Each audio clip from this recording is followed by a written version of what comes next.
The drill bit screamed against the pressure sealant, a raw, metal-on-rock shriek that was the constant deadweight soundtrack of Operation Lumen 7.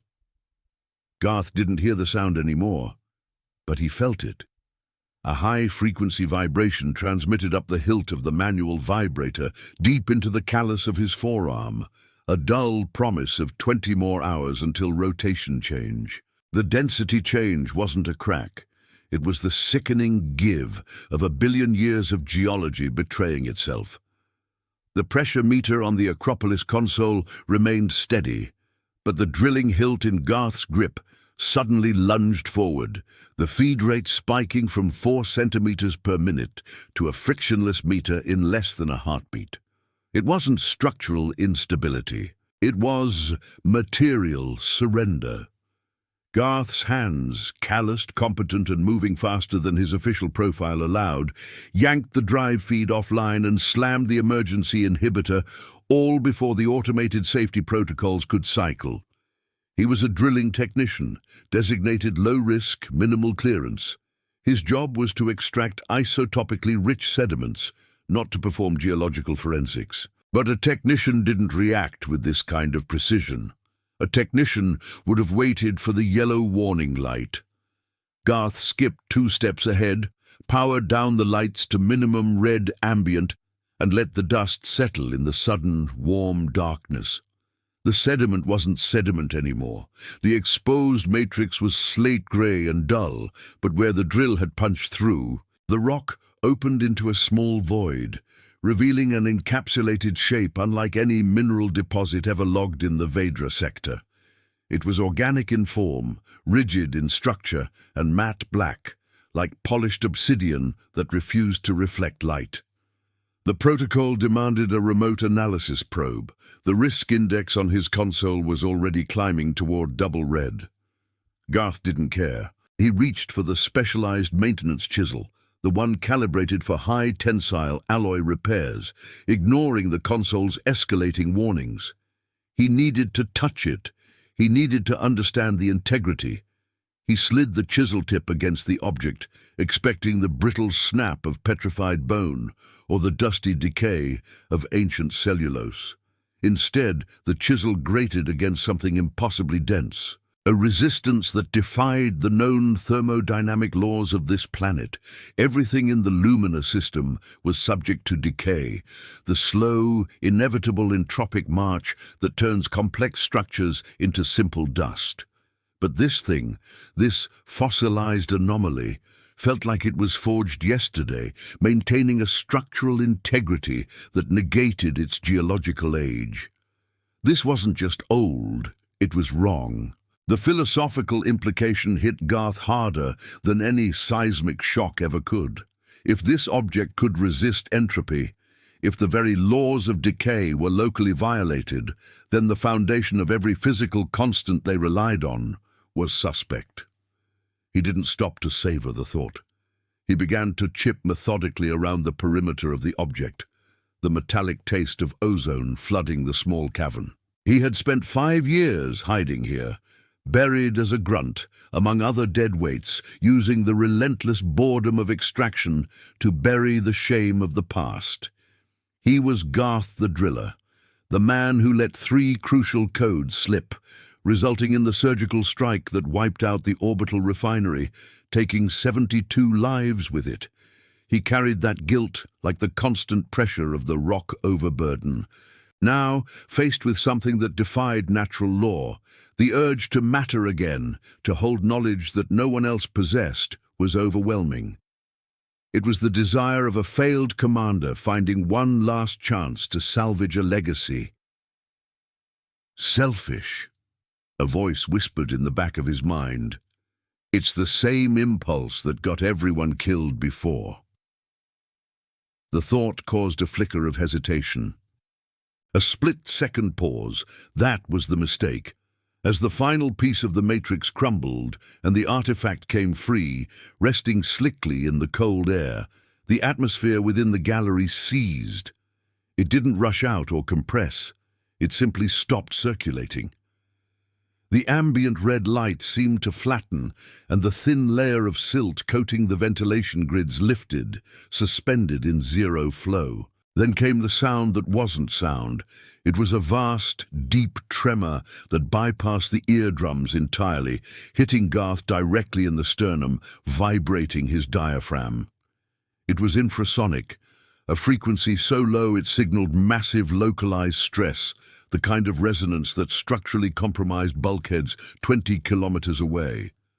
The metal walls of the tunnel shivered, not audibly, but visibly, a ripple of reflected light confirming the terrifying sub-audio pressure. Garth's comms console, previously filled with the white noise of static and operational chatter, went abruptly, completely silent. Not a technical failure, but a surgical cut. The Acropolis was now deaf and blind to him. The tremor intensified for 3 agonizing seconds, then died, replaced by a new sound.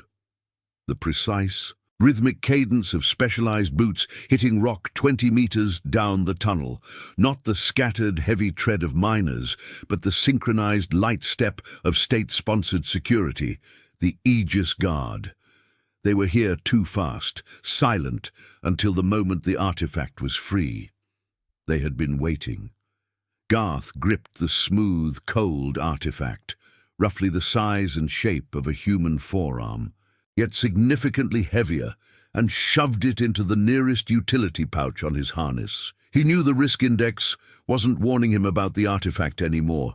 It was warning him about the people who had followed it here. He drew the 2-meter drilling core back slightly and activated the high-frequency calibration sweep, not to drill, but to listen. His training, the training he was paid well to forget, kicked in. The Aegis Guard always moved in 3-man cells down tunnels this narrow. Footfall analysis, 3 distinct pairs, weighted gait, no hesitation. They are running light, armed for containment, not extraction. Garth needed a distraction. The tunnel mouth was his only way out, but it was also their only way in. He glanced at the console. The heavy-duty plasma cutter was still attached to the rig, meant for freeing seized components, not combat.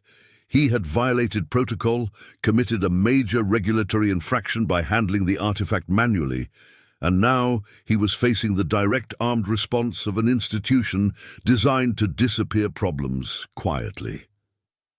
He was already dead in the eyes of the Acropolis, but he still had the artifact. He had been hiding for 5 years, trying to make himself small, insignificant, paying the psychological penance for the refinery disaster. Now, the pure, defiant integrity of the dark object in his pouch ignited a spark of his old self. The man who would not surrender knowledge, even if it cost him everything. He remembered the day his superior, Commander Velis, had told him why high-level security clearance always failed. Humans crave pattern, Garth. When the universe throws something at you that violates every pattern you know, your first instinct is not to analyze, but to possess it, to put it into context. That possession will always be the weakest point of any defense. Garth felt that craving now, not just for the object, but for the dangerous clarity it represented. He grabbed the plasma torch, its heavy weight familiar in his hands. He calculated the structural load limits on the tunnel support beam nearest the entrance, a calculation he shouldn't know how to do without external schematics. It wasn't enough to collapse the tunnel, but enough to buy him 30 seconds of dust and noise. The boots were now 10 meters away. Garth could hear the faint hiss of their filtered air vents. He pressed the power relay on the plasma cutter, setting the energy yield far above safety tolerances. The device screamed a warning, its heat signature flaring violently. He didn't hesitate this time. He aimed the torch at the support column's central stress weld. In the brief moment before the beam flashed, a blinding white light against the red ambient gloom, Garth felt the dark, perfect form of the artifact press against his side. It was a tangible weight of defiance, a promise that the laws of man and nature could be broken. Just like old times, Garth muttered, his voice rough and low, a cadence belonging to a field operative. Not a dead-weight technician. The plasma beam hit the support weld. The resulting explosion wasn't loud, but the shrapnel and displaced air hit the tunnel mouth like a sledgehammer, momentarily choking the narrow space with superheated debris. Garth didn't wait for the dust to clear. He activated the secondary drill motor, not as a tool, but as a temporary, loud distraction, the roar drowning out the initial shouts of the Aegis Guard. He pulled the artifact from the pouch, holding it up to the fleeting, bright glare of the damaged weld. It seemed to absorb the light, perfectly, defiantly, radiating nothing. The 3 Aegis Guards were already through the dust cloud, their filtered helmets glinting, their assault rifles raised, focused directly on the noise. But Garth wasn't near the noise. He was already running, not toward the surface, but deeper into the unmapped, unstable geological matrix, moving with the efficient speed and silent downward momentum of a man who had trained for exactly this type of retreat. The technician was gone. Only the ghost remained. The lead guard, a tall figure in matte grey armor, stopped short, looking not at the drill, but at the open space where Garth had been standing. The guard didn't shout an order. Instead, a voice, synthesized and inhumanly level, echoed off the fresh cavity in the rock. "Close the sector. Full quarantine.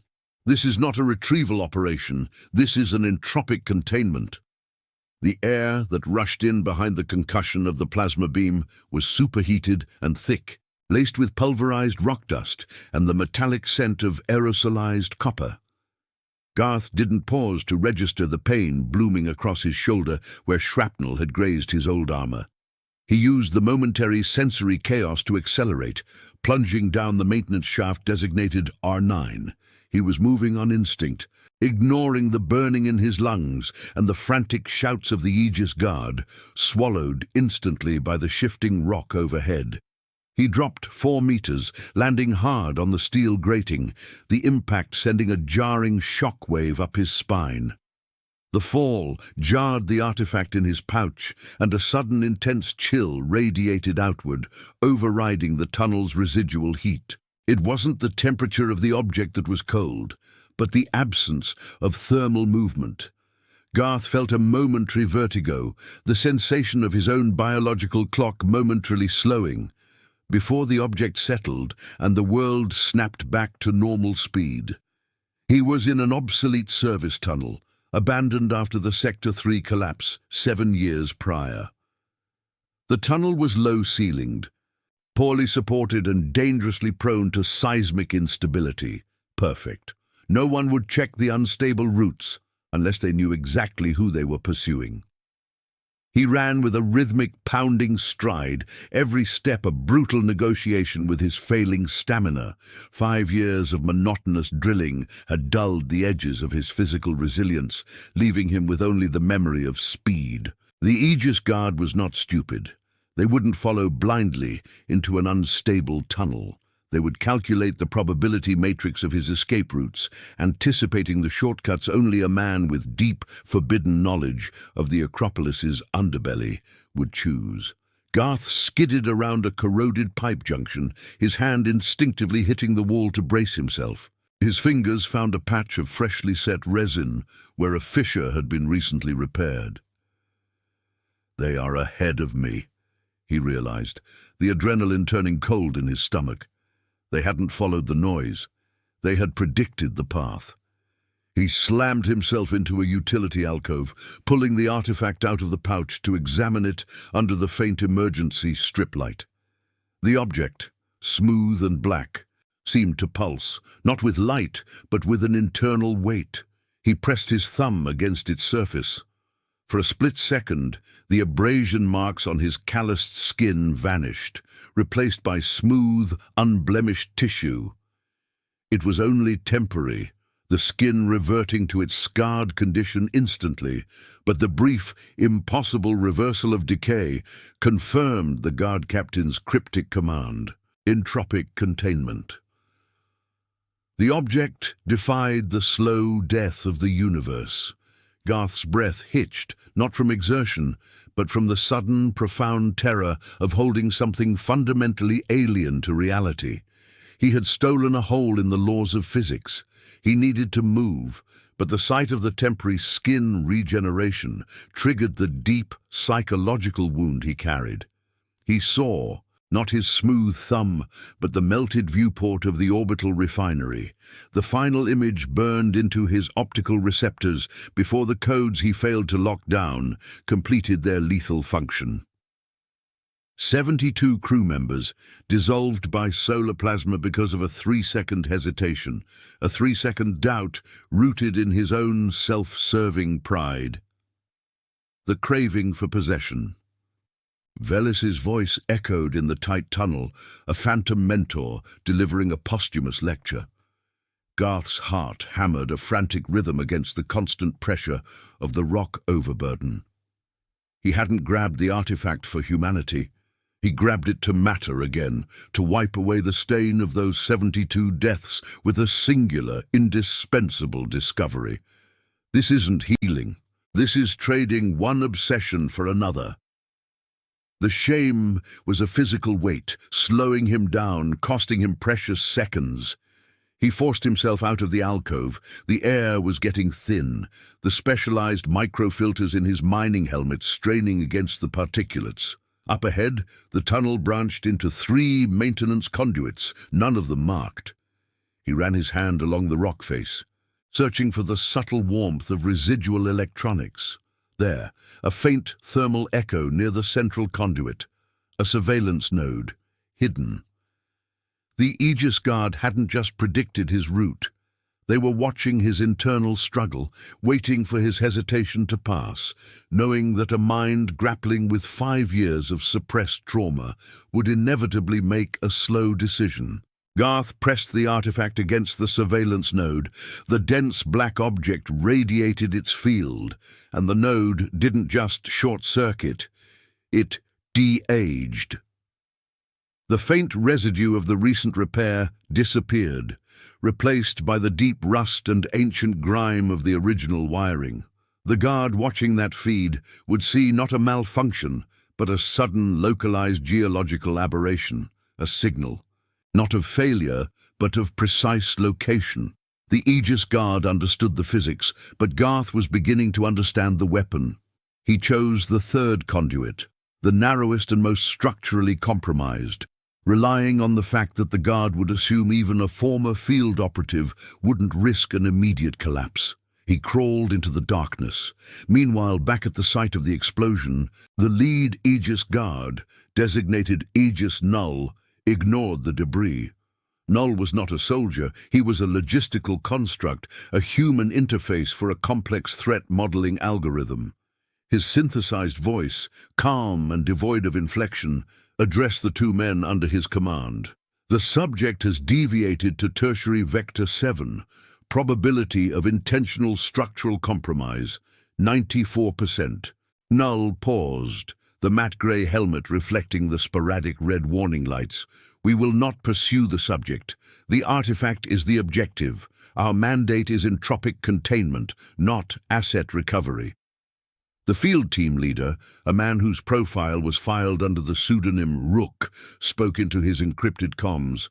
Explain, Null. Why allow the subject deeper into the matrix? The artifact's interaction with localized geology creates a quantifiable event horizon, Null stated. It is reversing decay. In this unstable environment, the artifact is creating a dynamic geological clock. Every second the subject uses it, he provides us with precise data points on the decay reversal field. Chasing him is inefficient. We will use the data to calculate the point of maximum instability and collapse the grid on him. Rook nodded, understanding the cold geometry of the plan. They were using Garth as a guinea pig, letting him expose the limits of the anomalous object, then using the resulting instability to crush both him and the anomaly simultaneously. Initiate low-frequency resonance sweep, Sector R9, Null commanded. Use a 6 Hz pulse, low enough not to be felt, high enough to stress the recently de-aged rock structures. Deep within the narrow conduit, Garth felt the pressure shift again. It wasn't the tremor of the artifact this time, but a deep, vibrating ache in his joints, a subtle, grinding sensation that told him the rock around him was under intentional, sustained stress. They weren't hunting him with guns. They were hunting him with geology. They were trying to shake him into a permanent grave.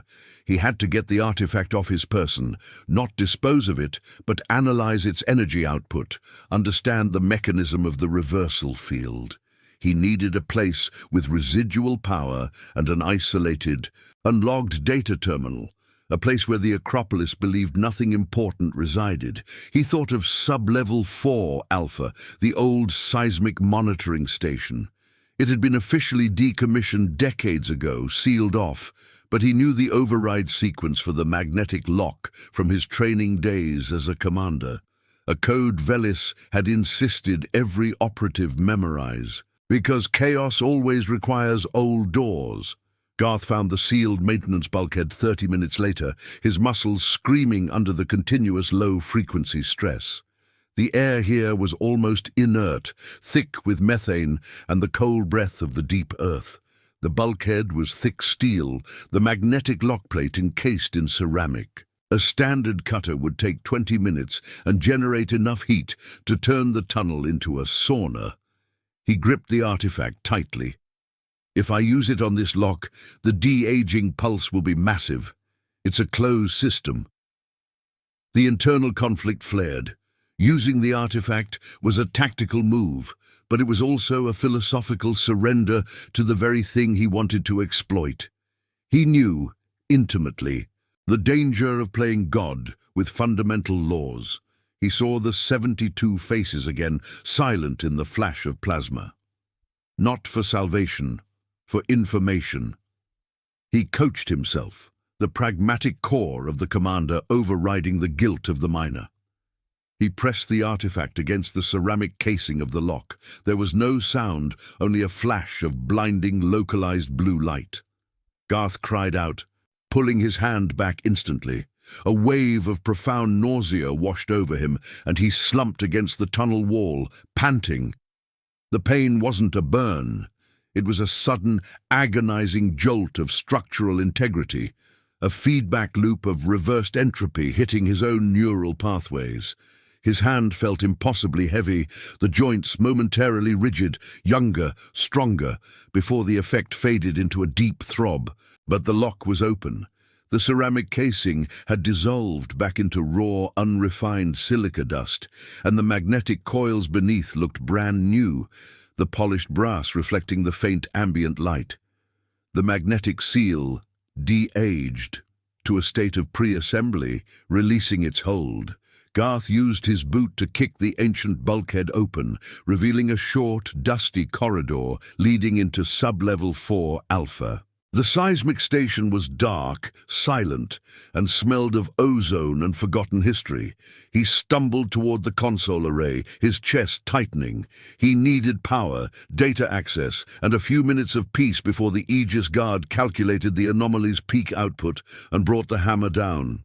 He reached the primary monitoring terminal, caked in 2 decades of dust. He started the boot sequence, bypassing the internal firewall with a 6-digit sequence that only 3 people in the system should have known. The screen flickered to life, bathing the sterile room in a cold blue glow. He had expected static. He had expected an empty prompt. Instead, the screen was displaying a single, focused, streaming video feed. The feed was live, showing a high-resolution image of the entrance to the very conduit he had just used, and sitting directly beside the deactivated seismic terminal, not 2 meters from Garth, was a figure draped in a heavy insulated cloak, watching the screen. A woman, her face shadowed, a small, intricate antenna assembly resting on a portable desk beside her. She hadn't reacted to the door opening. She hadn't flinched when the plasma blast or the sonic sweep hit. She looked up at the sound of Garth's ragged breathing, her eyes bright and analytical in the terminal's reflected light. "Commander Garth Rellan," she said, her voice soft but carrying the weight of total authority. "You finally decided to come home. I've been expecting you and the creature you brought from the rock. The problem, I think, is no longer just entropic containment. It's about data integrity."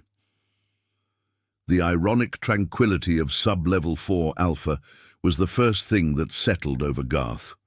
He had expected the forgotten silence of the tomb. Instead, he found an intelligence operation already in progress, quiet and patient, waiting for him. The woman in the cloak was the ultimate countermeasure, not brute force, but calculated surveillance. Garth's first instinct, the reflex of a field commander taught to neutralize threats immediately, was to draw the plasma cutter. His hand moved toward the hilt, but the residual agony in his joints from the entropic feedback loop caused a vital 2-second delay. He had traded a secure entry for a paralyzing vulnerability. "Don't," the woman advised, her voice carrying the unnerving quality of someone who had already run the simulation 100 times. "The terminal is running a high-frequency tracer. Any sudden discharge of energy, plasma, kinetic or entropic, will give Aegis Null the precise data point he needs for the kinetic strike calculation. You've been running blind, Commander. I see the full map."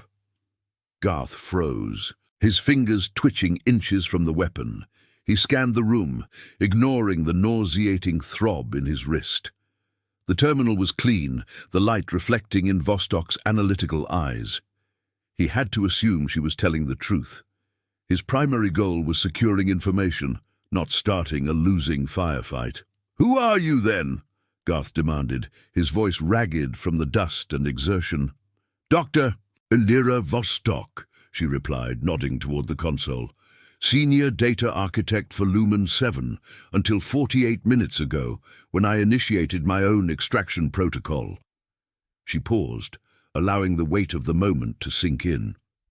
"I need the artifact, Commander, not to contain it, but to understand the energy signature you just used to open that lock. That signature is the key to Null's endgame. First solution, negotiate a trade." Garth calculated the risks.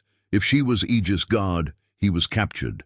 If she was genuinely a rogue asset, she was his only chance to translate the artifact's threat. He pulled the obsidian object from his pouch, placing it on the dusty console between them. The cold radiating off it felt like an anchor in the stifling psychological heat of the room. "The artifact stays with me," Garth stated, watching her reaction closely. "But the seismic terminal is active. I need to run a localized scan on the 6 Hz resonance sweep that Null initiated. Prove your value. Find the pattern." Vostok smiled, a thin, exhausted curve of the lips. "I already ran the pattern, Commander. The 6 Hz pulse wasn't meant to shake the tunnels. It was meant to stress the recently de-aged rock from your first 2 entropic pulses. You didn't just reverse decay, you reset the geological clock on 2 critical support structures. The structural integrity is now unpredictable. Null isn't waiting for the next pulse. He's waiting for the natural settling of the rock. He's using your own actions to schedule an untraceable geological failure." She tapped a series of keys on her portable antenna assembly. The seismic terminal screen flashed, pulling up a geological stress overlay of Sector R9. The map showed 2 large, unstable red zones directly surrounding Garth's current position. The Aegis Guard was hunting him with physics, not bullets. First solution failed. Garth had walked into the detonation zone. The pressure was mounting, temporal and physical. The cold sweat on his forehead was not from the tunnel temperature. It was the realization that he had just accelerated the death clock for every miner in the immediate sector. The guilt, the constant companion he had carried for 5 years, was suddenly amplified by the certainty that he was about to cause another, larger collapse. The same impulse that got everyone killed before. Garth reached for the seismic terminal. ignoring Vostok, driven by pure panic to find a structural countermeasure. He needed a bypass, a restabilization pulse, anything to halt the cascade failure he had initiated. His hands, precise even through the tremors of fatigue, flew over the controls, punching in the sequence for an emergency hydraulic dampener. Second solution, technical countermeasure. The screen flashed red again, but this time it wasn't an error warning. It was a lockout notification. "Too late, Commander," Vostok said, her voice now edged with true urgency. "The dampeners were overridden from the surface 8 minutes ago. Null predicted your exact sequence. He didn't just know your tactical profile, he knew your technical reflexes." Garth stared at the screen, his breath coming in short, uneven gasps. He had wasted 5 minutes trying to neutralize Vostok, and 2 minutes attempting a countermeasure that had been disabled before he even arrived. Every move he made was choreographed by the enemy. The air, thick with ozone and cold metal, suddenly intensified. A distinct, high-pitched whine cut through the subterranean silence, too high to be felt in the chest, but sharp enough to slice through the eardrums. "That is the structural integrity warning for sectors R9 and R7, Vostok explained, her eyes wide. "Null just initiated the final resonance stress. He's bringing the ceiling down in the next 10 minutes. The reality hit Garth with the weight of the overburdened rock itself. 10 minutes, he was dead, and worse. He was taking potentially hundreds of innocent miners with him. He felt the metallic taste of adrenaline and realized the extent of Vostok's complication. She wasn't an antagonist. She was a desperate ally who knew too much. "The Regent," Vostok continued, her voice dropping to a conspiratorial whisper. "He doesn't want the artifact contained. He wants the entropic reversal weaponized. Project Ghost Chisel is the industrial-scale process of harvesting raw entropy, the violation of physics, to power the new colonial expansion. Null is protecting the Regent's data, and you, Commander Rellan, are the final piece of proof he needs to authorize the weaponization protocol." The problem was exponentially worse. It wasn't about 72 lives anymore. It was about the systematic weaponization of universal decay. Garth looked at the black artifact, no longer seeing a mysterious geological find, but a catalyst for systemic war. He had to expose this. But to expose it, he needed external access, a deep, unlogged transmission that Null could not trace back to the seismic station. And he needed to get Vostok the data she required for her own extraction protocol. "You said you need the signature," Garth ground out, ignoring the ringing in his ears. "How fast?" "Instantaneous. I need to run the artifact against my portable emitter. It's a closed system, minimal signal leak, but it requires 30 seconds of physical contact to quantify the field strength." Garth felt the familiar tightening in his chest. Trusting her meant handing over the single piece of leverage he possessed. It was a fatal move in any field manual. But the ringing of the structural warning was getting louder. He was out of options. De mal en pure, from bad to worse, the old Terran expression his grandfather used when facing a no-win scenario. This was the epitome of it. Saving his own life meant letting the Regent win. Saving the system meant betting his life on an unknown rogue agent. He extended the artifact toward Vostok. 30 seconds, no more. Vostok took the artifact, her touch surprisingly gentle, almost reverent. As she placed it against her small, intricate antenna, the object radiated an intense cold. Vostok bit down on her lip, fighting the sensory overload while her fingers flew across her terminal. "I need one more thing, Commander Rellan," she said, not looking up. "To break Null's primary firewall and transmit this data externally, I need a clearance code that predates the Acropolis's current security architecture. A high-level military code. A code only a commander of the Confederate Special Forces would possess." Garth felt the final, total surrender of his hidden identity. Giving her the code was signing his own death warrant, erasing 5 years of silence and penance. It was the ultimate, selfish confession of his past, made under the guise of saving the future. He hated the pattern. He hated that he still yearned to be the hero he failed to be at the refinery.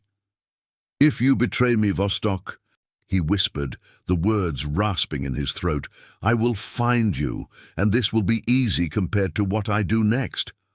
"I won't," she promised, eyes locked on the terminal.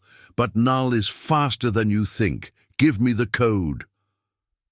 Garth took a deep, shuddering breath, the name of the refinery tragedy clinging to the air he expelled. "Code Delta 702, he articulated slowly, sacrificing his last shield. "Access level, Ghost Commander." Vostok typed the sequence. The screen on her portable rig turned solid emerald green, system access granted. But before she could initiate the transmission, a synthesized voice, the familiar, emotionless cadence of Aegis Null, cut across the frequency. It didn't come from Vostok's terminal. It came through Garth's old helmet comm, bypassing all encryption. Null was in their heads. "Target identified, Commander Garth Rellan, military designation Ghost. Authentication code, Delta 702 verified. Location triangulated via simultaneous external and internal signal trace. Containment protocol, Stage 4 initiated." Vostok's eyes widened in horror. He wasn't tracing the artifact, Commander. He was tracing you through the old military frequency attached to the code. We just told him everything. Garth was completely exposed. His identity known, his sanctuary violated. A loud, deep grinding sound, not the 6 Hertz pulse but the sound of massive structural failure, began to echo through the seismic station. The emergency lights in the tunnel outside flickered and died. The ceiling shuddered, raining fine dust onto the consoles. The cave-in was starting. Null had won the geological game. Vostok frantically pulled the artifact from her rig, handing it back to Garth. "Get out! Head for the ventilation spine. Null is already here." She pointed to the seismic terminal. The streaming video feed of the conduit entrance now showed the matte grey armor of 2 Aegis guards sealing the entry. But they weren't alone. Standing between them was Null, his helmet focused directly on the camera. And behind Null, emerging from the darkness of the main tunnel, was a third figure, tall and imposing, wearing a coat of shimmering black material that seemed to absorb the scant light. This figure moved with an unnatural, coiled grace and held in one hand not a weapon, but a specialized containment cylinder. The man in black turned his head, looking directly at the camera, and spoke. His voice was smooth, cultured, and infinitely dangerous, cutting through the synthesized command of Null. "Commander Rellan," the new figure purred, the sound unnervingly close, as if he were standing just outside the thin steel door.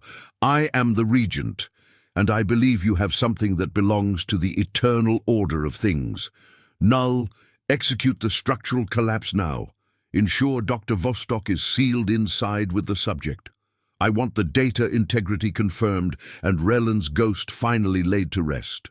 The structural warning didn't peak, it simply broke. The whine that had sliced through the quiet turned into a colossal grinding roar as the seismic station's primary support beam sheared, instantly plunging the small chamber into cold, suffocating darkness. Garth reacted on pure reflex, seizing Vostok by the harness and throwing them both sideways, toward the only dark space that promised structural integrity, a narrow inspection duct built into the foundation of the old console array. The dust, thick and instant, tasted like ancient metal and defeat. He felt the impact of the collapsing ceiling only as residual shockwave. The air pressure dropped violently, trying to suck the breath from his lungs. When the localized collapse ended, A matter of 4 shattering seconds, Garth was pinned, his right leg trapped under a block of cracked concrete, his vision swimming in the red ambient light of his damaged helmet filter. Vostok was silent, trapped beneath a twisted seismic monitoring pedestal nearby. He could hear her ragged, shallow breaths, confirming she was alive but incapacitated. The black artifact, which he had snatched back, pressed sharply against his ribs, intensely cold, a silent witness to the chaos. Then the acoustic distortion cleared. He heard the boots, not Null's mechanical pace, but the light, deliberate tread of the Regent, now inside the debris field, unfazed by the collapse. The Regent spoke, his voice modulated, yet unnervingly close, cutting through the residual dust cloud as if amplified for a sterile lecture hall. A predictable trajectory, Commander Rellan. The military mind, even when traumatized, always seeks the nearest vector of contained safety, and the Aegis Guard always calculates for that vector. Garth gripped the artifact, his trapped legs screaming, ignoring the physical pain in favor of acute auditory surveillance. You sacrificed your hiding place, your anonymity, and ultimately, Dr. Vostok, for the immediate satisfaction of possessing the truth. The Regent continued, his tone clinical. That is the Ghost Commander's greatest weakness, the craving for possession, overriding the necessary sacrifice. A faint metallic clink signaled that the Regent was examining Vostok's portable rig, now useless beneath the debris. And the truth, Commander Rellan, is that Delta 702 was never a code for encryption access. It was a tag, a loyalty marker built into the Confederate Special Forces communication architecture 50 years ago, a trigger frequency. When you used it, you confirmed not only your location, but your continued functional capacity for tactical thinking under extreme duress. Garth felt the blood drain from his face, leaving a cold, sick emptiness. The tag. The ultimate betrayal. He hadn't just exposed his secret. He had confirmed he was still a functional tool. The Regent tapped Vostok's deactivated console. The doctor here tried to tell you that Project Ghost Chisel was about weaponization. She was mostly correct, but the weapon isn't the artifact itself. The artifact is merely the catalyst. The true weapon, Commander Rellan, is you. Garth pushed against the concrete block, a surge of adrenaline momentarily overriding the pain. He focused his eyes through the dust, finding the Regent standing just 3 meters away, the black coat shimmering, reflecting no light, only shadow. The refinery disaster, Commander Rellan, the Regent said, turning toward the wreckage where Garth lay hidden. The 72 lives lost when your codes failed to lock down the solar plasma feed. That was not a mistake caused by your 3-second hesitation, Commander. It was the perfect, calculated result of that hesitation. The air thickened, and the philosophical horror hit Garth with greater force than the physical collapse. The codes were designed to fail if the system sensed hesitation rooted in moral doubt. The previous regime needed to know, would a highly trained commander faced with a conflict between protocol and humanity choose protocol, or would he break? You broke. And the consequence, the destruction of the refinery, served as the perfect cover for the single, most crucial experiment we needed to validate. The Regent paused, allowing the gravity of the statement to sink in. We needed to prove that profound guilt could be used as a psychological containment field. We needed to ensure that when a subject was finally presented with a solution to that guilt, an anomaly like this entropic reversal catalyst, they would ignore all logic and seize it, even if it meant violating every law of physics and man. You, Commander, were the perfect guinea pig for the weaponization of self-hatred. Garth saw the truth of his 5 years of penance flash before him. Every drilling shift, every moment of isolating shame had been data input for the Regent. He hadn't been hiding. He had been maturing, the weapon profile. The philosophical implication hit Garth harder than any seismic shock ever could. He hadn't been trying to overcome guilt. He had been cultivated by it. He had chosen the artifact not because it defied entropy, but because it offered a way to feel important enough to compensate for the deaths he didn't even cause. But why? Garth forced the question out, the rasping sound barely audible over the settling debris. Because the entropic reversal field is volatile, the Regent explained, stepping closer. It cannot be contained by conventional systems. It must be wielded by a mind that believes it is acting in perfect, selfish defiance of the universal order. The only way to control the artifact is to believe you are controlling your own destiny. And your destiny, Commander Rellan, has always been tied to guilt. The Regent reached the inspection duct, peering down into the shadows. We needed the Ghost Commander to retrieve the artifact, expose its signature, and prove that a human being could survive the entropic feedback loop long enough to use it for mass application. You did all that for us. Now, the final test. Will you use it to save the Doctor? Or will you allow the immediate geological failure to kill hundreds of miners, preserving your useless moral high ground? This was the impossible dilemma. Garth's breath hitched. He had two choices, both leading to catastrophic moral defeat. Option Alpha. He could use the artifact, unleashing a localized entropic reversal blast powerful enough to stabilize the collapsed structure, freeing Vostok and potentially the immediate tunnels. This would confirm the weaponization model for the Regent, giving him the proof he needed to start Project Ghost Chisel on an industrial scale.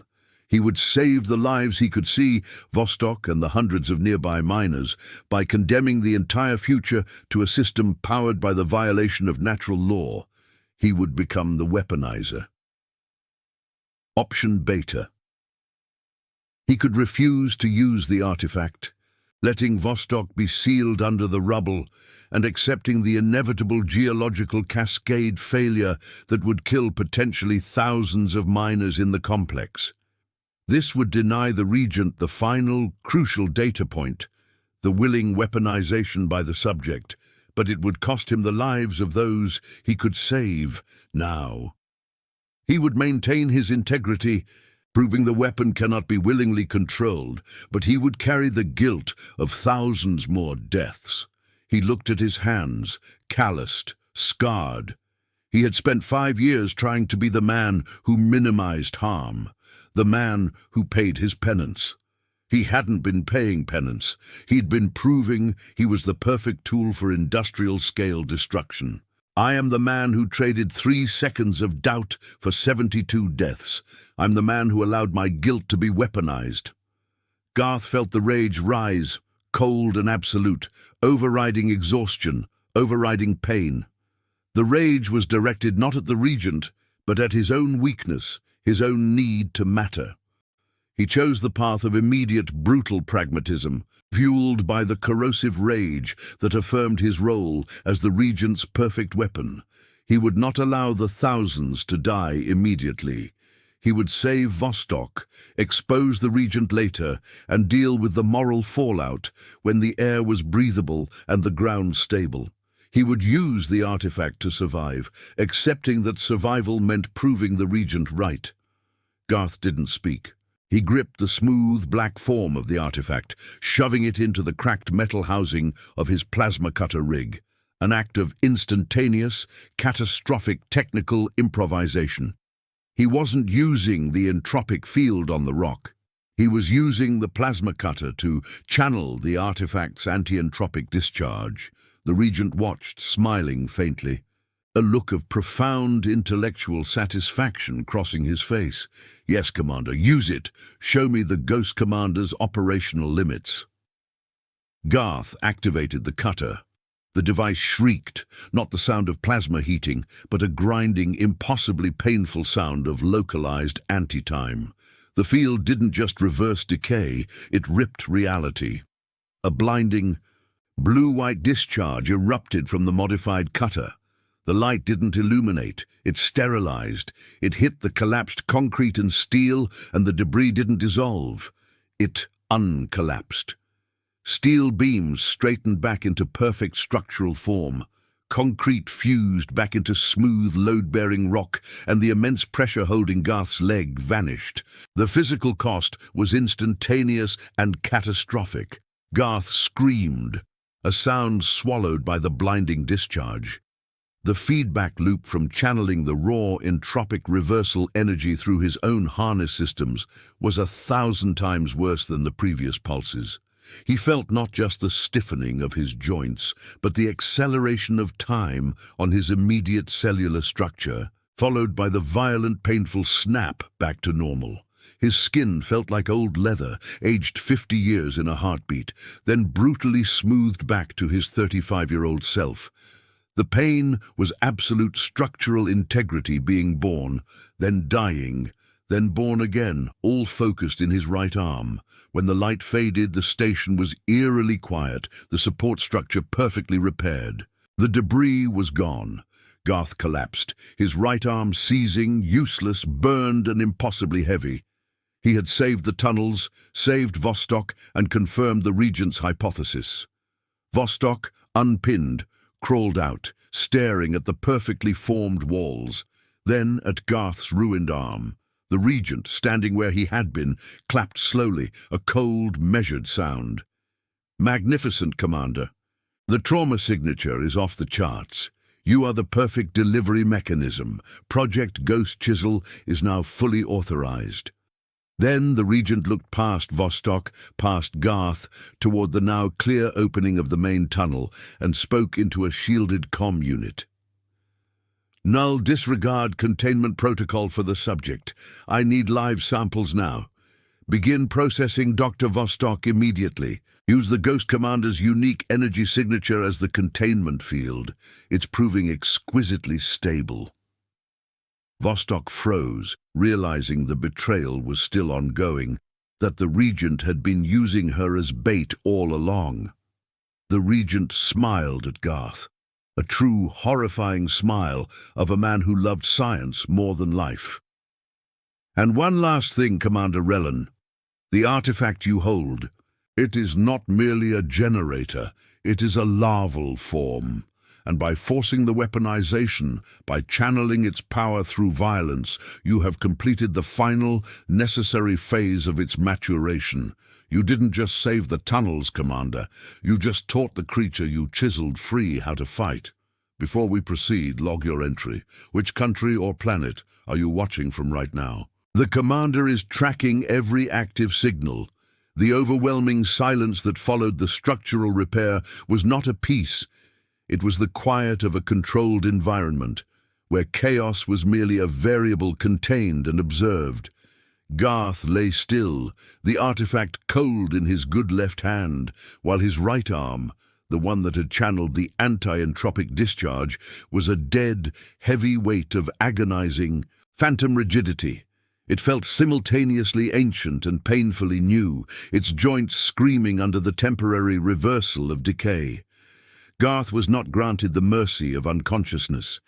He was moved almost immediately, not by Null, but by specialized biotech automatons, silent and efficient. He awoke, or perhaps merely shifted his awareness, to find himself confined in a high-security observation cell, all polished grey alloy and seamless glass. The air was dry, filtered, and smelled faintly of ozone and expensive antiseptic.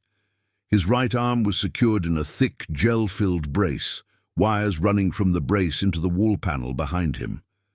The artifact had been replaced with a smooth, synthetic weight, a decoy. The real one, he knew, was already in the Regent's lab. The ultimate consequence of his action, his pragmatic sacrifice in the seismic station, was now being executed behind the thick, electrochromatic glass that formed one wall of his cell. Dr. Vostok was there. She was secured to a stabilization matrix, not suffering visible torture, but undergoing a rapid, controlled process of data extraction. Her eyes were open, fixed on a point far beyond the ceiling, indicating deep neural engagement. A complex array of neurosensors covered her skull. She wasn't being killed. She was being stripped of information with surgical precision. And Garth was forced to watch. A monitor in his cell displayed his own unique energy signature. The massive, chaotic trauma data generated when he channeled the entropic field. The signal was clean, complex, and horrifyingly stable. Below it, the system displayed Vostok's vital signs, correlating her neural response to the extraction process. The Regent wasn't just harvesting Vostok's knowledge. He was using Garth's trauma field as the anchor, the reference point for the extraction. Garth spent the next 8 hours staring at the monitor, his consciousness slipping in and out of the narcotic haze pumped into his system to mitigate the feedback pain.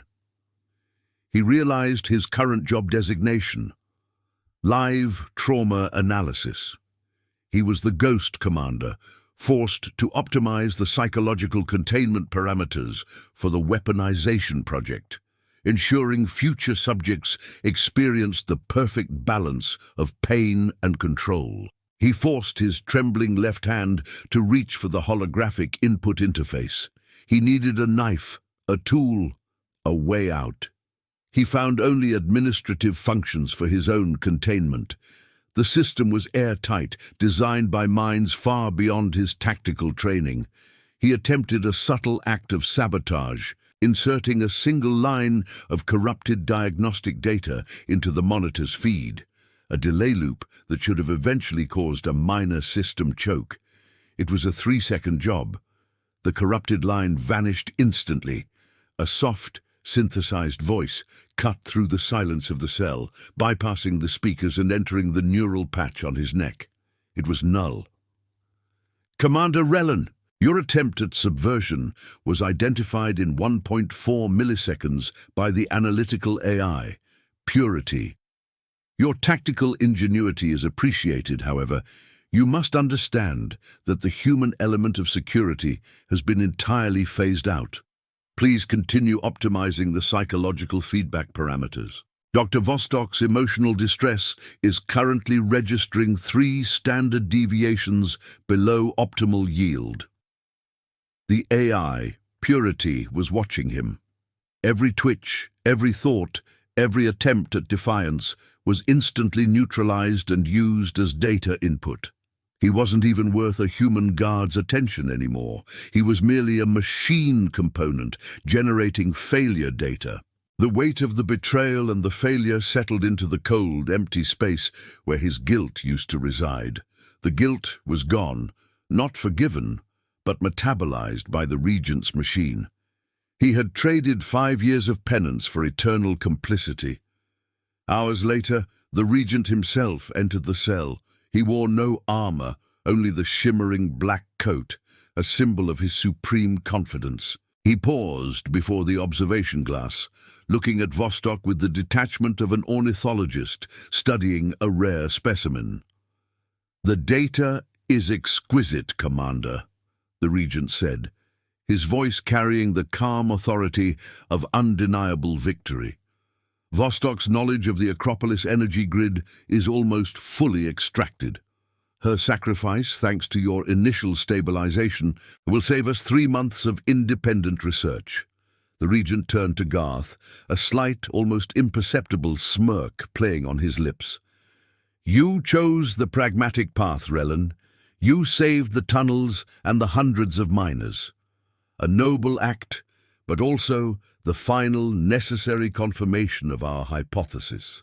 The Ghost Commander will always sacrifice the future for the immediate, tangible present. You chose to be the weapon.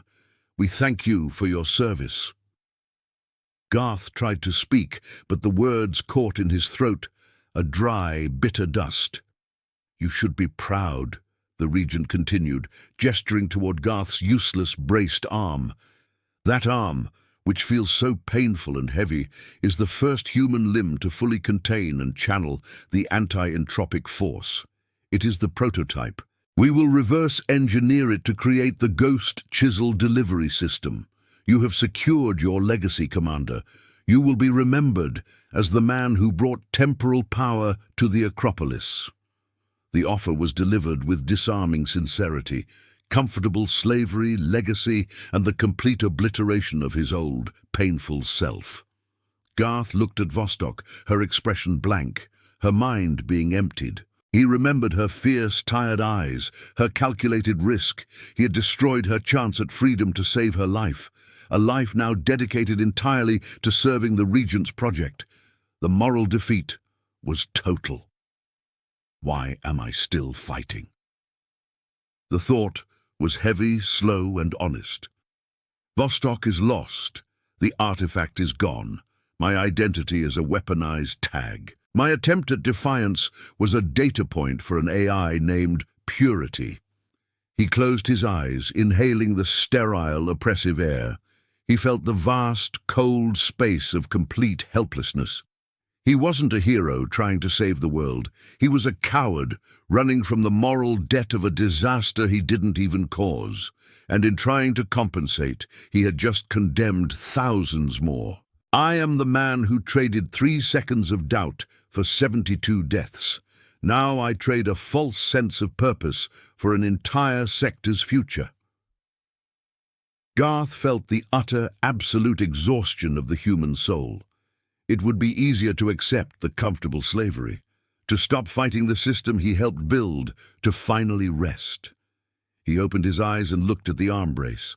The pain was still immense, a vibrating reminder of the violated laws of physics. "Null, tell Commander Rellan about the miners," the Regent commanded, turning toward the door. Null's synthetic voice returned instantly. "The temporary stabilization of the R9 sector is holding. However, the residual entropic discharge created a microfracture network throughout the surrounding support geology. The Acropolis has initiated a controlled evacuation of 3,000 personnel. We have 38 hours until the cascade failure initiates naturally. A containment zone must be established before then." Garth's head snapped up. 38 hours. The collapse was still coming, slower now, but inevitable. His sacrifice had only bought time for the Regent's evacuation, not for a rescue. He hadn't saved anyone. He had merely extended the execution window. The Regent paused at the exit. "We need a field test for the containment procedure, Commander. A large, localized discharge of anti-entropic energy to fuse the core matrix before the failure. We need the original signature, Rellan, the one from your arm." "You want me to sacrifice my arm to save the facility?" Garth rasped, the words barely making it past his dry tongue. "No, Commander," the Regent smiled. "I want you to sacrifice your arm to complete the data set. We need to know the true cost of the ghost chisel on a living subject." The Regent left, the final insult ringing in the sterile room. Garth slumped against the glass, staring at the useless arm, the epitome of his failure. But as the narcotic feed thinned and the raw electrical pain returned, Garth focused on the residual energy readings displayed on the monitor next to his arm brace, the containment field designed to mitigate the entropic decay reversal. The containment field itself was decaying. The Regent and Null had perfected the capture of the anti-entropic power, but they had fundamentally failed to account for the energy drain on the containment system. They used conventional systems to contain an unconventional force. The decay was slow, almost imperceptible. But after the massive discharge, the energy drain on the containment field matrix surrounding his arm had destabilized a single harmonic frequency. It wasn't a flaw in the design. It was a physical impossibility for the system to maintain equilibrium with a living component that had channeled anti-time. He ran the numbers in his head, bypassing the pain. If he could amplify that instability, he could achieve a localized, focused failure of the containment field, not a weapon, not a tool for escape, but a momentary spike of raw, uncontained entropic energy. He had 22 minutes before the field stabilized its decay rate and the opportunity vanished. The flaw had a monumental cost. To amplify the decay, he would have to reverse the polarity of the field manually, causing the remaining anti-entropic energy within his arm to violently expel itself. It would not only destroy his arm, but the resulting neural shockwave would likely leave him catatonic or dead. He would be committing suicide to send a 2-second signal. But a signal could be transmitted. The only system powerful enough to intercept and survive the entropic pulse was the same system that monitored the initial artifact discovery, the deep-frequency listening post on the outer rim of the Vedra sector. Garth used his good hand to override the pain suppression in the arm brace. The surge of raw agony almost made him black out, but the clarity returned. He had to be precise. He found the access panel for the containment field's harmonic dampener, a small, hidden sequence only accessible via physical interface, a blind spot Null's AI wouldn't monitor instantly. He had 6 seconds to input the reversal sequence once the pain was off. He took a deep, shuddering breath, staring at Vostok's empty eyes through the glass. He wouldn't save her. He wouldn't save the miners.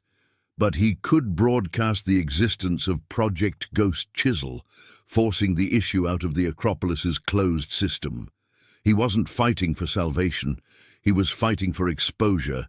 It was the only way to pay the debt. He slammed the switch that killed the power to the pain dampeners and ripped open the arm brace access panel. His hands flew over the controls, inputting the archaic reversal sequence, fueled by the agonizing, burning sensation of decay and rebirth cycling through his ruined limb. The system accepted the command. The cell lights flickered violently. The containment field around his arm began to shriek, not audibly, but infrasonically, felt deep within his skull. "Commander Rellin," Null's voice returned, calm and immediate. "I advise immediate termination of the reversal sequence. Your attempt at a catastrophic signal broadcast has been registered. The probability of self-induced neural death is 99.7%. Garth ignored the warning. He input the final confirmation sequence. The energy spike was coming. He braced himself, ready for the oblivion. But before the spike could discharge, the thick door to his containment cell exploded inward, ripped from its magnetic hinges by a precise, overwhelming kinetic blast. Standing in the entrance, silhouetted against the bright corridor light, was Null, flanked by 2 Aegis guards. Null's synthetic voice was calm, but his posture was tense. "Termination protocol cancelled. The Regent has altered the mandate. Commander Rellin, your desperate defiance is now our asset. We require you alive for the field test." Then, a sudden sharp crack of metal. One of the Aegis guards flanking Null collapsed.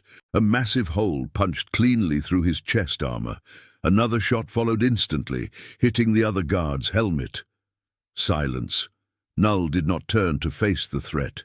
He spoke directly into the room, his voice now laced with cold, analytical surprise. "A hostile kinetic signature has entered the Acropolis perimeter. Origin, Vedra Sector Deep Frequency Listening Post. Commander Rellin, your signal was not intercepted by an ally. It was intercepted by the entity you chiseled free from the rock. The creature has arrived." The creature had arrived. Null's synthetic voice, usually a soothing cadence of calculated certainty, was fractured by the surprise. Before he could recalibrate his tactical response to the kinetic threat, Garth acted. The external blast had temporarily overloaded the local energy field stabilizers near the entry point. The flicker in the corridor lights was his opening. Garth's arm was already screaming from the reversal sequence he had begun. The internal pain dampeners bypassed. He didn't have time to complete the full sequence for a signal broadcast. He didn't need to. He needed chaos. He used his left hand to slam the emergency override on the arm brace's containment field, not for reversal, but for a localized maximum drain. He turned his weakness, the crippling feedback of the anti-entropic energy stored in his ruined arm, into a weapon against the system holding him. "You need me alive, Null," Garth rasped, sweat dripping down his face. "But do you need your systems functional?" The energy monitor in the cell spiked instantly, far beyond safety tolerances. The remaining anti-entropic charge within Garth's arm violently dumped its energy into the surrounding cell grid, not as a controlled blast, but as raw, chaotic temporal distortion. Null was prepared for kinetic threats. He was not prepared for a subject actively and intelligently sabotaging their own life support containment system. The surge didn't burn out the electronics. It accelerated their decay to terminal speed. The seamless glass observation wall instantly spider-webbed with microfractures, aging decades in a millisecond. Vostok's extraction matrix sparked violently, the neurosensors dissolving into dust before the system could register the input. The synthesized voice of Null cut out mid-sentence, replaced by a horrible grating static, the sound of an AI core, purity, experiencing systemic entropy. Null's armor, designed for protection, was momentarily paralyzed by the massive localized field disruption. Garth slumped, his right arm exploding in a burst of internal agony, the neural shock throwing him into convulsive tremors. He had achieved his goal. Null was blinded and deafened by the disruption, and Vostok was free from the data siphon. But the cost was absolute. Garth looked down at his right arm. It was not merely injured. It was structurally compromised beyond surgical repair. The skin mottled grey and impossibly heavy. He knew, with cold certainty, that the limb was dead weight, sacrificed entirely for 6 seconds of tactical advantage. The silence returned, thick and immediate, punctuated only by Vostok's ragged breathing as she slowly began to regain consciousness, staring blankly at the ruined extraction matrix. Garth ignored her. He looked past Null's frozen form, past the ruined door, into the corridor where the creature had arrived. The creature was not what Garth had expected. It was not monstrous, nor conventionally large. It was roughly human in shape, sleek and black, moving with a liquid, impossible grace. Its surface shimmered, reflecting no light, absorbing the faint ambient glow of the damaged facility, like polished obsidian, the exact texture of the artifact. It moved past Null, ignoring the paralyzed Aegis commander, and entered the cell, drawn by the chaotic anti-entropic residue still clinging to the air around Garth's ruined arm. It paused directly in front of Vostok, tilting its head. Its face was featureless, yet projected an unnerving sense of analytical focus. Vostok recoiled, her eyes wide with unadulterated biological terror. "It is responding to the trauma signature," the Regent's cultured voice announced, cutting through the chaos. He strode confidently into the cell, stepping over the threshold that still radiated residual entropic cold. His black coat shimmered, absorbing the residual energy like a protective shield. "The creature is symbiotic, Commander Rellan," the Regent explained, his tone conversational, as if discussing geological samples. "It is not aggressive. It is seeking the source of the anti-time discharge.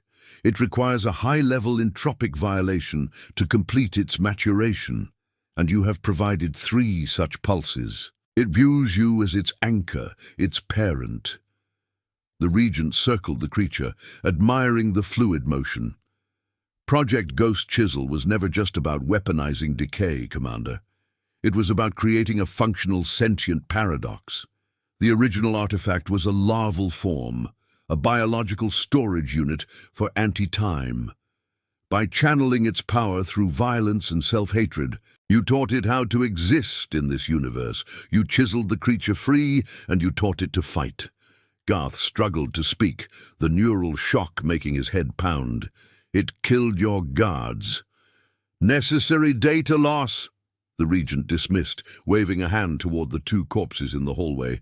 "The kinetic signature confirms its capacity for defense. It protects its progenitor.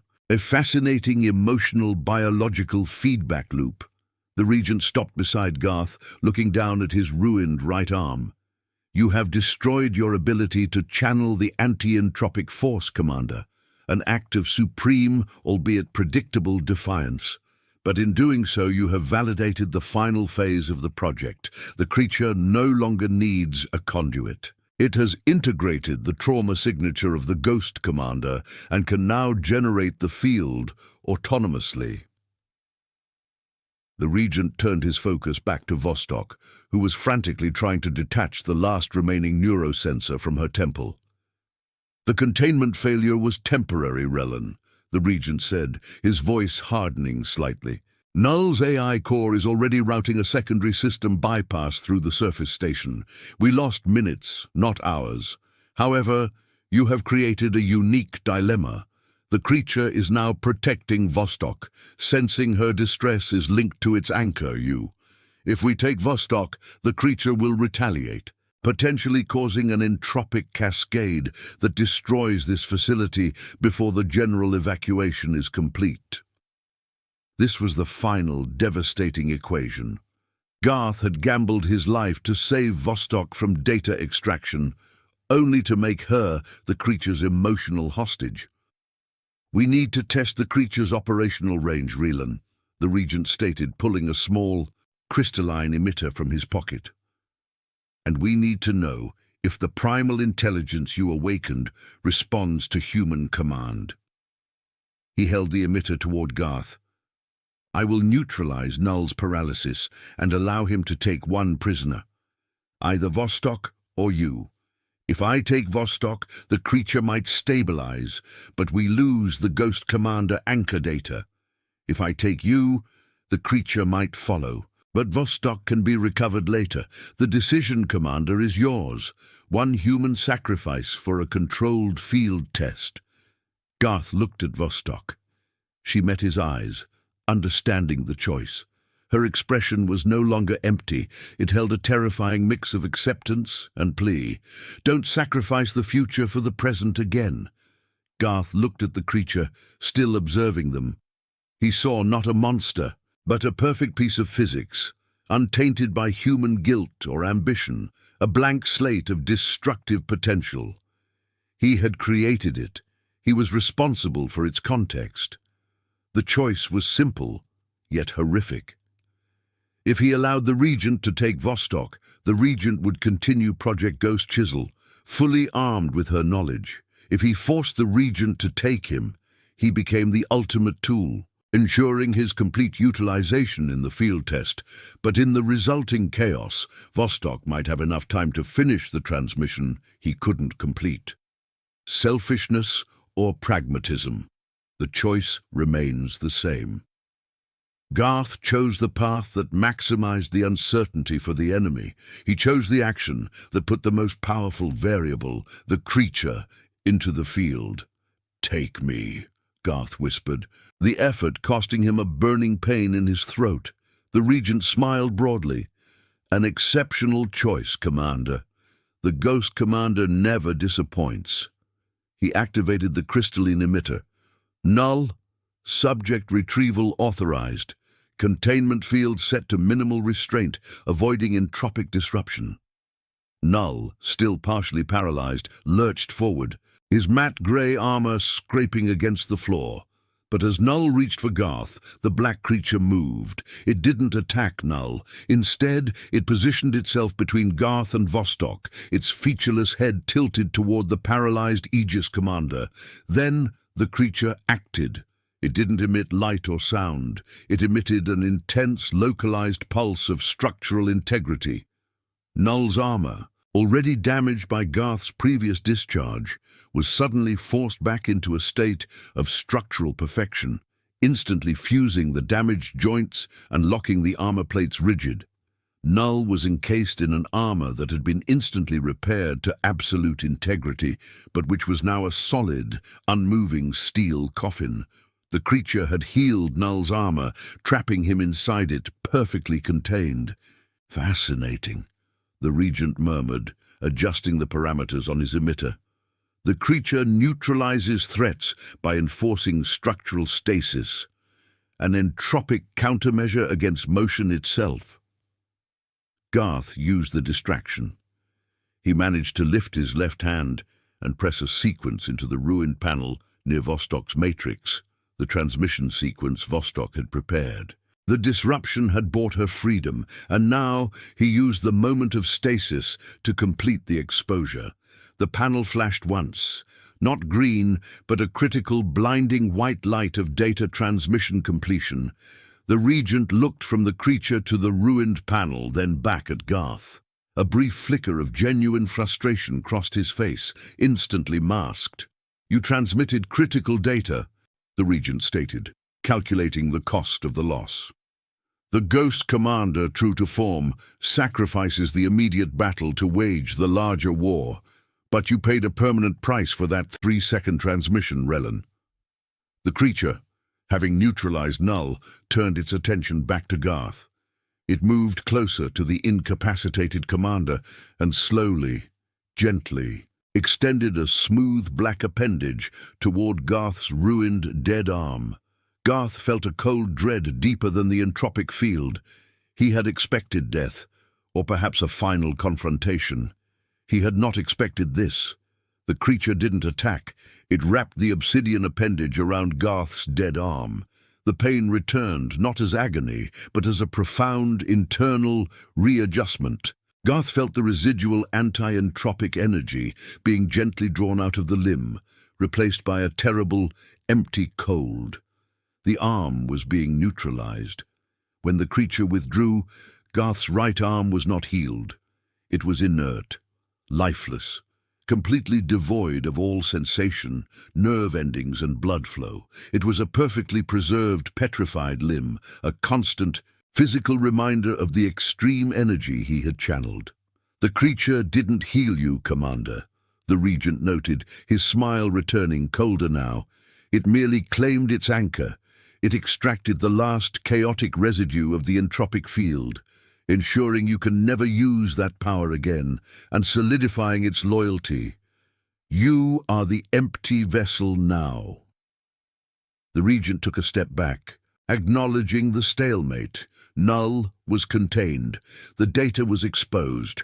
The creature was operational and protecting Vostok. "You won this engagement, Relin," the Regent conceded, turning towards the shattered door. "But this entire installation is now compromised, collapsing in 37 hours. And the entire Vedra sector has just received an open-source transmission detailing the existence and location of every Project Ghost Chisel facility." The Regent paused at the door, the chaos around him failing to disturb his poise. "The exposure will force our hand. We must accelerate the field test. I leave Vostok and the creature to you. Contain them. Stabilize the environment. Consider it your new operational mandate, Commander Relin. The world now knows about the creature you chiseled free from the rock, and you are the only one who can keep it contained, even if you are just a ghost now." The Regent stepped out, leaving Garth staring at the creature, his inert arm a monumental weight of sacrifice. He was alive, the system was exposed, and Vostok was safe, for now. But he was permanently disabled, critically injured, and trapped in a collapsing facility with a sentient paradox he had created.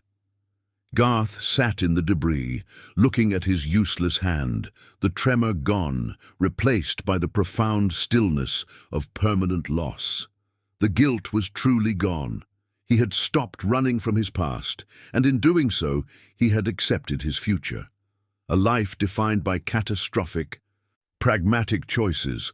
He was the empty vessel, the ghost anchored to the entity he freed. He still had 37 hours left to decide what to do with the creature and the consequences of its exposure. The true cleanup was about to begin. The air that rushed in behind the Regent's exit was not fresh, nor was it scented with ozone or metal. It was the heavy, inert breath of the deep geology, cold and absolute. 37 hours until failure. Garth didn't waste time looking at the clock. He focused on the immediate, tangible present, the inert weight of his right arm, the blank entity he had created, and the exhausted woman beside him. Vostok slowly detached the final, ruined sensor from her temple, her movements stiff and mechanical, but fueled by a singular immediate purpose. She didn't look at Garth's arm or the creature. She looked at the terminal panel that had flashed white.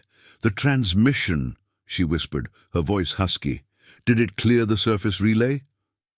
Garth, still slumped against the shattered containment wall, nodded slowly, using his left hand to rub the bloodshot fatigue from his eyes. "Delta 702, the old military frequency tag. Null used it to locate me. I used it to broadcast the coordinates and the Regent's hypothesis.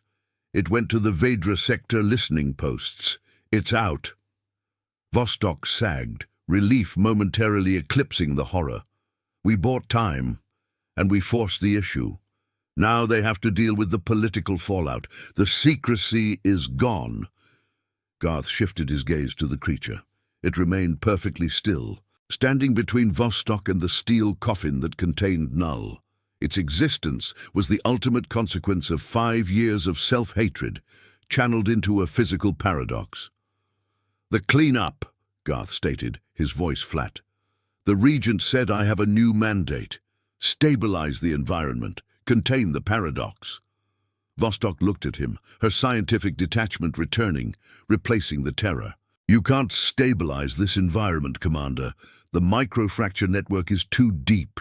You only bought them time for the general evacuation. And your arm." She trailed off, glancing at the petrified limb.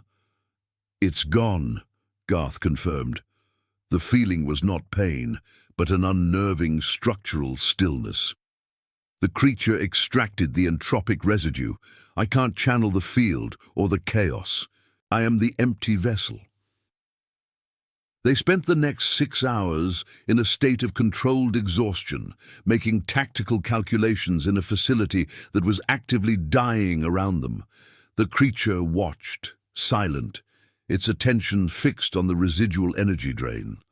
Vostok salvaged Null's encrypted comm unit, working to decode the Acropolis evacuation schedule. Garth, using only his left hand, sealed the containment cell door with quick-setting resin, ensuring that Null, encased in his perfectly rigid armor, remained a static problem. Garth realized the true nature of his new reality. He had spent 5 years running from the cost of 72 deaths. Now he was permanently anchored to the consequences of his actions, the dead arm, the geopolitical exposure, the sentient paradox that treated him as its parent. The guilt was gone, replaced by a permanent, crushing sense of responsibility. He was not redeemed. He was merely competent again, stripped of the illusion of choice. The evacuation notice Vostok decoded confirmed the worst. The Regent had prioritized securing all Project Ghost Chisel assets across the 7 facilities listed in Garth's transmission. The miners, the thousands of lives he thought he had saved by sacrificing his anonymity, were not the Regent's priority. They were acceptable losses in the political fallout. The collapse was still scheduled. "We have 21 hours left," Vostok stated. Looking up from the monitor, her face etched with despair. "The Acropolis will be empty, except for the security teams and the inevitable rescue crews who will die in the cascade failure." "They won't die," Garth corrected, his gaze focused on the unmoving creature. "We're not letting the collapse happen." Vostok stared. "Commander, the geological failure is systemic. You can't reverse entropy on that scale without self-destructing entirely. Your arm proves that." "I don't need to reverse entropy," Garth said, rising stiffly, adjusting the weight of his useless arm. "I need to enforce stasis. The creature can do that. It neutralized Null by forcing structural integrity. We just need to give it a larger problem to solve." The plan that formed in Garth's mind was an act of architectural violence, rooted in the cold pragmatism of a field commander who had accepted his own expendability. The Acropolis core needed to be sealed, not stabilized, but petrified, turning the unstable mining site into a permanent geological monument. The creature was the only tool capable of enforcing the structural stasis required. But the creature was anchored to him, and anchored to Vostok's emotional distress. To deploy it, he had to provide the catalyst. Garth looked at the creature. "I need you to focus the entropic stasis field on the primary core regulator, sublevel 6, the entire core." The creature didn't react, only observed. Garth turned to Vostok. "We're going to the core. We need to expose the creature to a point of maximum instability, and I need you to trigger its response. Maximum emotional distress." Vostok understood the horrifying implication. "You want me to use myself as bait. If I scream, the creature tries to protect me and enforces stasis on the nearest threat, the collapsing core." "Exactly," Garth confirmed. "Is the only way to contain the entity you chiseled free from the rock." They reached sub-level 6, with 7 hours remaining. The core regulator, a massive humming cylinder of fused metal and cryo-containment conduits, was already shuddering, the sound of the deep stress unmistakable. The general evacuation was 95% complete. Garth secured Vostok near the main access conduit. The creature followed, staying within 6 meters of the two humans, its obsidian surface reflecting the frantic warning lights. Garth placed his functioning left hand on the core regulator's access panel. He had done the calculations. To fuse the core entirely, the stasis field would have to encompass a 70-meter radius. There was no guarantee the creature would survive the energy drain, or that they would survive the feedback. "This is it, Vostok," Garth said, looking at the immense cost of his final pragmatic choice. "I know," she replied, her voice firm, stripped of all scientific curiosity, leaving only the fierce core of a woman facing certain annihilation. Garth nodded once, a gesture of finality. He threw the core regulator offline, cutting the local power. The warning lights immediately turned from yellow to critical red. The shuddering intensified. The geological collapse was moments away from accelerating into catastrophic failure. The creature moved instantly, positioning itself between the now stressed core and Vostok. "Now," Garth commanded. Vostok didn't hesitate. She looked at the creature, looked at the collapsing ceiling, and let loose a sound that was not a scream of fear, but a raw, agonizing expression of profound, primal loss. The sound of a mind that had witnessed the end of all possibility, the absolute crushing weight of human betrayal and cosmological violence. The creature responded instantly. It recoiled from the sound, and its sleek black form expanded, radiating an instantaneous field of absolute structural integrity. The anti-entropic field didn't stop the collapse. It stopped time for the structural components. Steel beams froze in mid-fracture. The rock matrix ceased its grinding descent. The core regulator, previously shuddering violently, was now perfectly, eternally static. The anti-time power had created a localized geological singularity of permanent stasis. Garth and Vostok were immediately thrown back by the energy feedback, the air around them thick and heavy, like compressed molasses. When the visual distortion cleared, the entire chamber was encased in a shell of perfect, unmoving permanence. The collapse was averted, but the creature was gone. Where the entity had been, there was only a patch of floor, perfectly smooth, black obsidian, the size of a human forearm, identical to the initial artifact. The larval form had used its entire mass to enforce the stasis field, sacrificing its existence to fulfill its pragmatic biological mandate. It had saved the facility by becoming a permanent part of the geology. Garth pushed himself up, breathing shallowly. The cost had been paid. The Acropolis was saved, at the cost of the creature's existence, the future of Project Ghost Chisel, and his own physical integrity. He looked at Vostok. Her eyes were glazed, the raw trauma of the scream settling into her consciousness. She was alive, but profoundly scarred. "It's over," Garth managed, the words catching in his dry throat. Vostok slowly shook her head, staring at the obsidian floor patch. "No, Commander. It's just silent now. The core is stable. The transmission is out. The Regent is politically ruined. But we are trapped here. The core is sealed forever. No rescue team will drill through that stasis field. We are entombed." Garth stood in the frozen silence of the perfectly preserved core chamber. The end of the operation was not salvation, but a profound, cold stillness. He looked down at his right arm, heavy, grey, a monumental weight of stone clinging to his shoulder, a permanent anchor to the man he had been and the creature he had destroyed to save a system that didn't deserve it. He sat down, resting his good arm on his knees. He felt no relief, no pride, no final burst of self-forgiveness, only the absolute calm of a man who had finally paid his debt in full, accepting the permanent solitude of his choice. He had stopped running from guilt, only to find himself embraced by total consequence. The drill bit had screamed against the pressure sealant, a raw metal-on-rock shriek that was the constant dead-weight soundtrack of Operation Lumen 7. Now the silence was different. It was deep, permanent. Garth looked at his petrified arm, the fossilized weight of his failure and his competence. The creature was not free from the rock. It had become the rock. He was the ghost, trapped in the perfect silence, permanently anchored to his sacrifice. The silence, at last, was the only sound left.